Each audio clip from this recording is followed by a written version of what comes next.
Hello students, once again welcome back to your one and only most trusted Gyanjyoti coaching centre. তো students, আজকের ভিডিওতে আলোচনা করব তোমাদের সাথে হাউ ডু আই লাভ দি থেকে ইম্পর্টেন্ট যে এমসিকিউ গুলো রয়েছে, যে এমসিকিউ গুলো তোমাদের পরীক্ষায় আসার মতো, সেই সমস্ত এমসিকিউ নিয়ে কিন্তু বিস্তারিতভাবে আলোচনা করব। এটা কিন্তু আমাদের পার্ট 1, ঠিক আছে? ফার্স্ট পার্ট এটা হাউ ডু আই লাভ দি থেকে, ঠিক আছে? এর আগে আমি কিন্তু লুসি গ্রে থেকে কিন্তু কোশ্চেন্স গুলো নিয়ে এসেছি, ঠিক আছে? আমাদের প্লেলিস্ট যেটা বানানো রয়েছে সেই প্লেলিস্টটাকে অ্যাক্সেস করো। সেই প্লেলিস্টের মধ্যে সমস্ত ভিডিওস কিন্তু দেওয়া আছে, ওয়ান আফটার অ্যানাদার সমস্ত ভিডিওস কিন্তু আমি দিয়ে রেখেছি সেই প্লেলিস্টে, ঠিক আছে?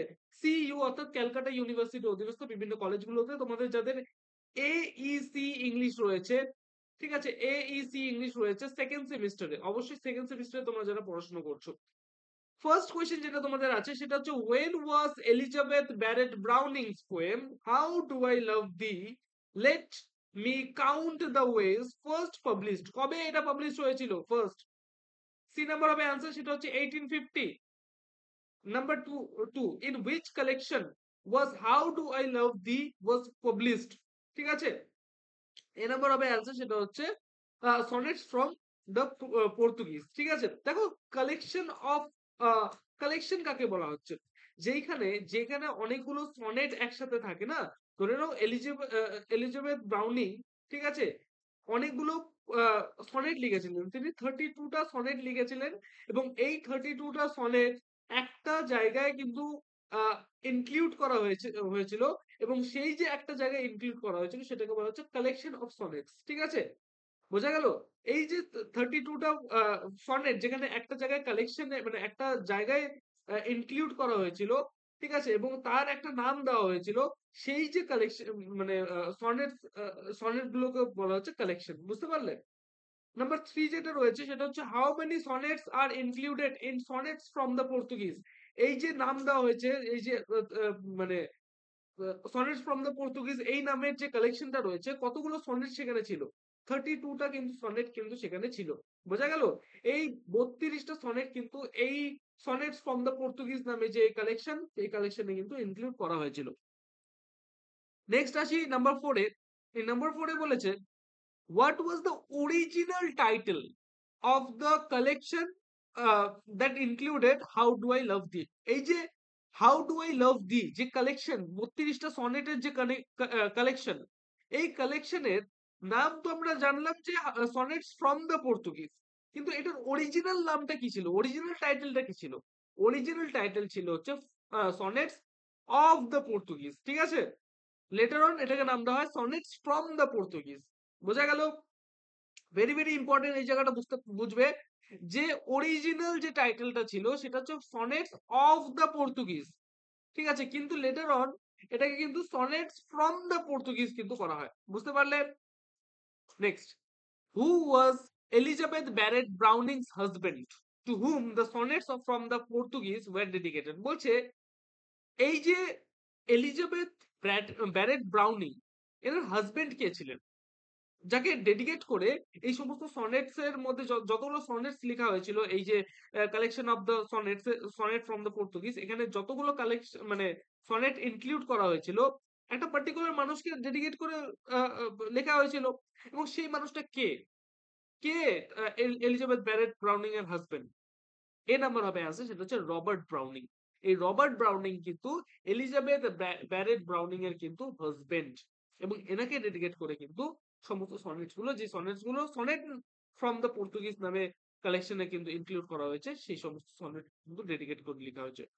নেক্সট নাম্বার 6 বলেছে which of the following best describes the form of how do I love thee?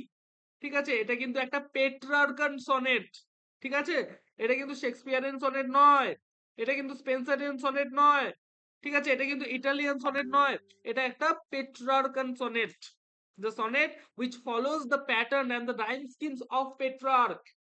ঠিক আছে, next number 7, what inspired Elizabeth Barrett Browning to write the sonnets from the Portuguese? কি ইন্সপায়ার করেছিল তাকে? her love for Robert Browning, তার যে লাভ, তার যে ভালোবাসা, রবার্ট ব্রাউনিং এর প্রতি যে ভালোবাসা, সেই ভালোবাসাটাকে, ঠিক আছে, মানে তুলে ধরার জন্য, সেই ভালোবাসাটার মানে তুলে ধরার জন্য কিন্তু এই যে সনেটস ফ্রম দ্য পর্তুগিজ সেটা কিন্তু লেখা হয়েছিল। বুঝতে পারলে? মনের ভাবটাকে প্রকাশ করার জন্য কিন্তু এটা কিন্তু লিখা লিখা হয়েছিল। কিন্তু একটা একটা মানে বিশেষ এখানে ব্যাপার আছে। ফার্স্ট অফ অল যখন তিনি এই সনেটটা লিখেছিলেন সেই সময় তিনি ভেবেছিলেন যে এই সনেট গুলোকে প্রাইভেট রাখবে। এবং কিভাবে প্রাইভেট রাখবে পরের কোয়েশ্চেনটা কিন্তু সেই related. How did Elizabeth Barrett Browning initially plan to keep the sonnets from the Portuguese private? কিভাবে এই যে সনেটস গুলো তিনি লিখতেন, ঠিক আছে, এই সনেট গুলোকে প্রাইভেট রাখবে? কিভাবে প্রাইভেট রাখবে? এ নাম্বার হবে অ্যান্সার, সেটা হচ্ছে বার্নিং দেম আফটার রাইটিং। সেগুলোকে লিখে 32টা সনেট, যে সনেট গুলোকে লিখেছিলেন সেই সনেট গুলোকে কিন্তু পুড়িয়ে দেওয়ার কিন্তু পরিকল্পনা হয়েছিল। ফার্স্ট অফ অল এটাকে প্রাইভেট রাখার জন্য। বুঝতে পারলেন? Number 9, which literary device is prominent in how do I love thee? D number হবে হচ্ছে মেটাফোর। মেটাফোর কি? কোয়েশ্চেন আসবে অবশ্যই, মেটাফোর কি? মেটাফোর বলতে বোঝাচ্ছে, ধরে নাও কোনো দুটো পার্টিকুলার অবজেক্টের মধ্যে একটা কম্প্যারিজন বোঝাচ্ছে। সাপোজ আমি যদি বলি Camel, Camel is the ship of dessert. Camel is the ship of dessert. এবার এই ক্যামেল মানে উট হচ্ছে মরুভূমির জাহাজ। দেখো এই যে ক্যামেল, এই ক্যামেলকে কিন্তু আমি কি করছি, ডিজার্টের সঙ্গে কি করছি, একটা কম্পেয়ার করছি। উট হচ্ছে মরুভূমির জাহাজ, ক্যামেলকে, উটকে জাহাজের সাথে তুলনা করছি। এবং এই জাহাজের সঙ্গে তুলনা কিন্তু কোনো লাইক দিয়ে করিনি আমি, ঠিক আছে? LIK, এই লাইক দিয়ে নেই, কোনো অ্যাস দিয়ে নেই। এটাকে বলা হচ্ছে কি, মেটাফোর। ঠিক আছে? যখন একটা ইমপ্লিসিট কম্প্যারিজন বোঝাবে, যে কম্প্যারিজনের মধ্যে কোনো লাইক থাকবে না, কোনো অ্যাস থাকবে না, সেটাকে বলা হচ্ছে মেটাফোর। বোঝা গেল? Number 10, which of the following best describes the tone of how do I love thee? B number হবে অ্যান্সার, সেটা হচ্ছে জয়ফুল। ঠিক আছে? একটা জয়ফুল টোন কিন্তু এখানে আছে। এই 10টা কোয়েশ্চেন আশা করবো ভেরি ভেরি ভেরি ইম্পর্টেন্ট। এই 10টা কোয়েশ্চেন, প্রত্যেকটা কোয়েশ্চেন আমি বিস্তারিতভাবে আলোচনা করার চেষ্টা করলাম, তোমাদেরকে সমস্ত কিছু জানানোর চেষ্টা করলাম।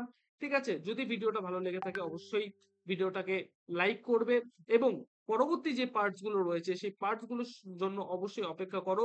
সেই পার্টস গুলো কিন্তু আমি নিয়ে আসব এই ইউটিউব চ্যানেলে। সুতরাং এই ইউটিউব চ্যানেলটিকে সাবস্ক্রাইব করে পাশে থাকা বেল আইকনটা হিট করতে ভুলবে না। এছাড়াও আমাদের কিন্তু অনলাইনে কোর্স কিন্তু দেওয়া হয়।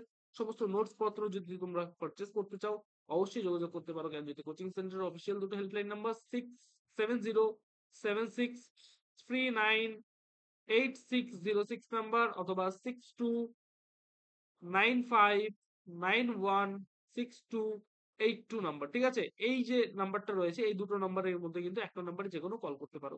দেখা হচ্ছে একটা নতুন ভিডিওতে নতুন কোনো টপিকের সাথে। Till then keep learning, keep exploring. Thank you so much.